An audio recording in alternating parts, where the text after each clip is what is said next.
Quelques conseils une fois de plus encore. Comment avoir une conduite qui plaît à Dieu? Cela doit être notre préoccupation.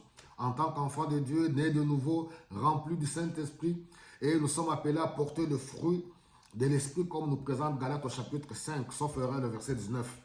Or, le fruit de l'Esprit, c'est un fruit qui contient tous ces éléments, beaucoup d'éléments, la paix, la joie, l'amour, la bonté, la maîtrise de soi et consort.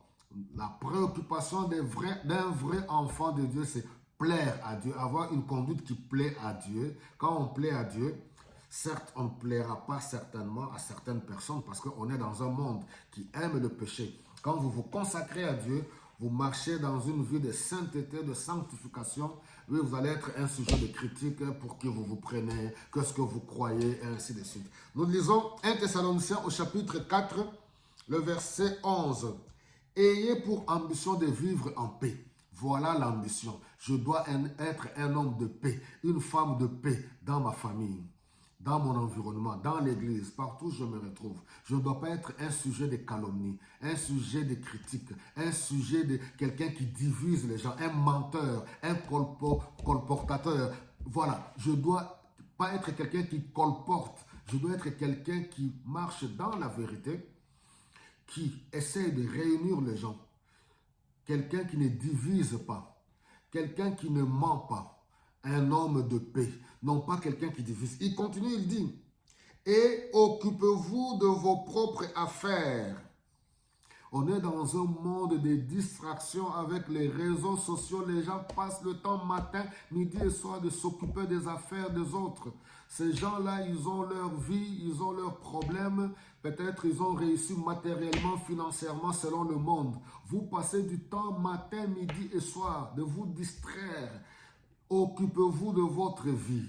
Élaborez des projets, ayez des carnets. Ceux qui doivent aller travailler, faites des projets, investissez-vous, ayez du business. Ceux qui doivent se former, formez-vous. Ne passez pas votre temps à vous occuper des affaires des autres. C'est ce que Paul explique même à Timothée et à Tite par rapport à la conduite des femmes, des hommes dans l'église. Les femmes âgées doivent être des modèles, des veuves doivent s'occuper, oui, des femmes mariées, des jeunes femmes, leur montrer comment vivre dans leur foyer, s'occuper de leurs maris et leurs enfants. Ne soyez pas de ceux-là qui divisent, des mauvais conseillers, non.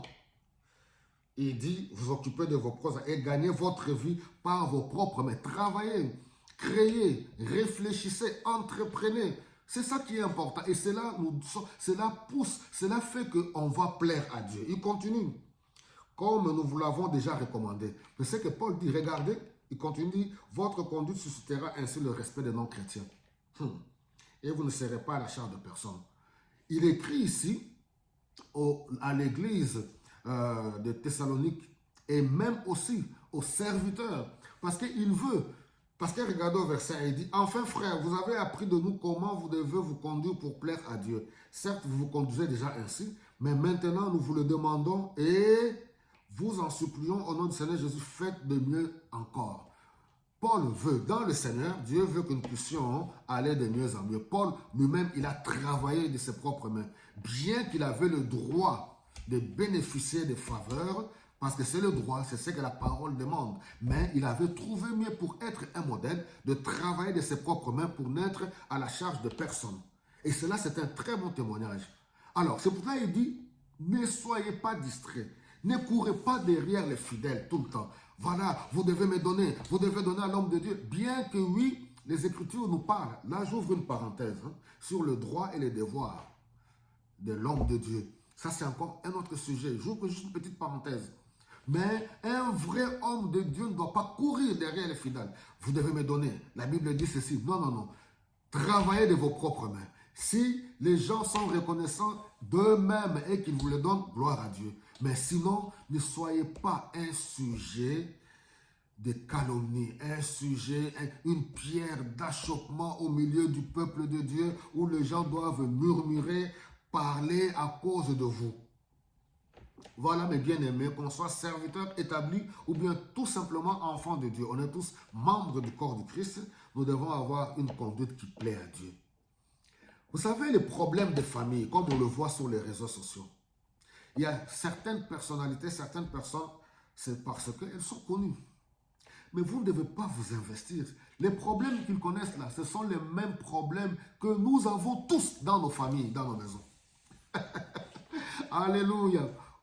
Que ce soit des hommes politiques, que ce soit des hommes de Dieu, que ce soit des artistes et musiciens, on a tous les mêmes problèmes. Alors, au lieu de vous occuper de vos propres problèmes, et je vais encore aller très loin, de vos propres péchés, implorer Dieu pour vos propres péchés, pour que Dieu vous change, vous transforme. Mais vous vous enfoncez encore à aller mettre vos nez dans les histoires d'autrui que vous ne connaissez même pas les tenants et les aboutissants. Vous voyez les personnes connues là qu'on voit à la télé ou réseaux sociaux, on ne connaît qu'en partie. Vous ne connaissez pas la source des problèmes, de leurs problèmes, ni voilà, les raisons, les vraies raisons de leurs problèmes. Voilà, bien aimés, ayons une conduite qui plaît à Dieu. Allons de mieux en mieux pour plaire à notre Seigneur. Sortez de la distraction. Que le Seigneur vous remplisse de son Esprit Saint. Travaillez de vos propres mains. Élaborez des projets. Prenez courage. N'abandonnez pas. Le meilleur est devant vous.